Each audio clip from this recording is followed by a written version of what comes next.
gente. Tipo, já que eu tô no carro do meu pai, ou carro não, caminhão, então eu posso mexer tanto, eu posso mexer. Esse dedinho aqui, não posso mexer, nada, só pode mexer a boca. E assim, eu tô aqui mesmo, assim, blá blá blá, não sei o que, né?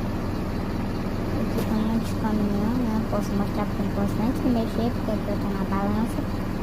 E é isso mesmo. É isso mesmo, né, gente? Gente, pra perguntar que você onde é que você mora, onde é que você não sei o quê, eu moro em Floriano, tá? Moro em Floriano. Aí se você não achar na minha casa, eu moro no interior, tá? No interior da Vila do Bom. Isso aqui é no Barão, é na Vila do Bé mesmo. É no Barão não, que é Vila do Bé não, tá? Mas é isso mesmo, tchau. Tchau, gente, te amo vocês. Vocês podem se inscrever, tchau.